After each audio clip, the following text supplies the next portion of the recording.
Hello, I'm Laura McHarrie at The Hidden Edge with another tea break tip on how to use business models and tools to help you manage your growing business. Today we're looking at the productivity triangle.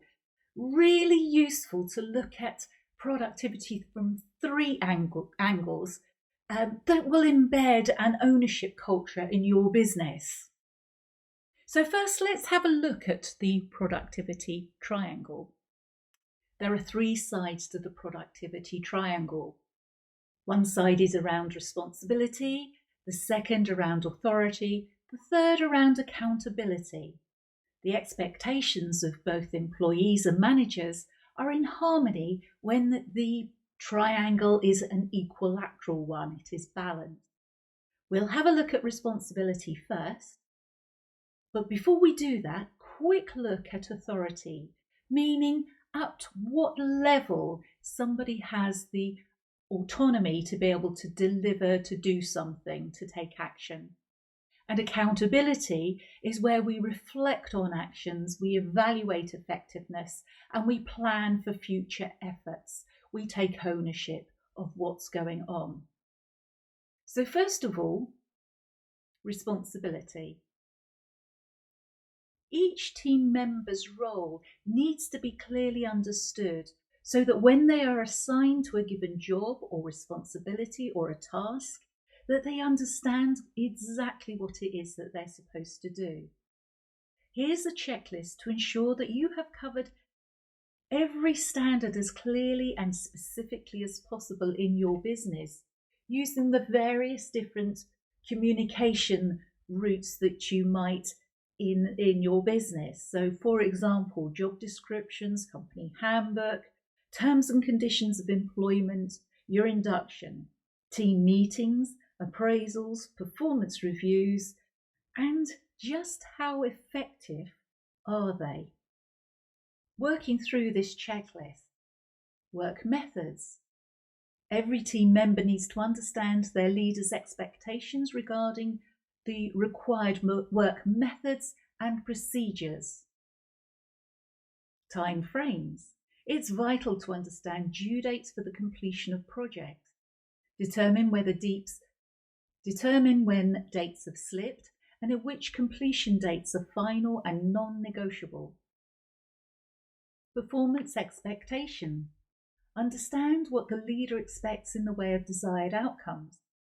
At this point in time, open communication is vital.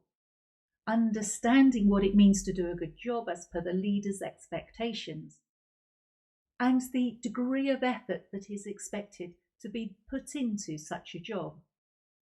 Work priorities. Each person, as well as each team, will be loaded with huge amounts of work. It's important for each team member to understand which jobs take priority at any given moment in time. Besides, changes in work priorities also take place due to changes in circumstances. Customer interface. Understanding who deals with customer complaints or requests and how they need to be handled and at what level in the organisation decisions need to be made.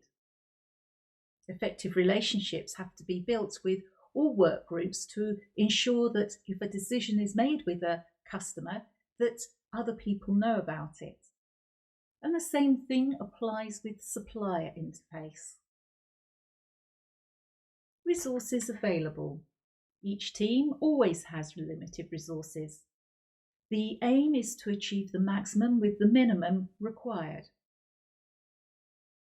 Understand what resources have been allocated to perform a job. These may include things like facilities, support staff, equipment, software, as well as financial budget. Understanding how much control the team or individuals have over resource decisions is really important. And it links us on to the second angle of the triangle. Here is a continuum. At level 1, there is low autonomy. It's an opportunity to provide information only. Level 2, provide information and recommendations. Level 3, provide information and action plans. And level 4, take action, then inform. At this point, there is high autonomy. And these usually reflect the readiness of the individual or the team. So at level 1, the readiness level is low competence, possibly high commitment. Level 2 is readiness 2, some competence, but low commitment. At level 3, readiness level 3 is medium competence and possibly variable commitment. And at level 4, readiness level 4, high competency and high commitment. You'll note that information provision and feedback works right the way throughout that continuum line. We need to consider how we keep on track of activities, how we evaluate what is going well, and what improvements need to be coached. It's really important to have regular health checks for keeping accountability culture, which links us into the Oz principle by Partners in Leadership. Connors, Smith and Hickman coined the phrase above the line and below the line in terms of culture of accountability. Below the line is the escutitis, the blame game, the victimization. Well, let's wait and see. Oh, it's not my job. Let's ignore that, or no, that can't possibly be happening. Finger pointing, covering your tail, or just plain confusion. Don't know what's going on round here.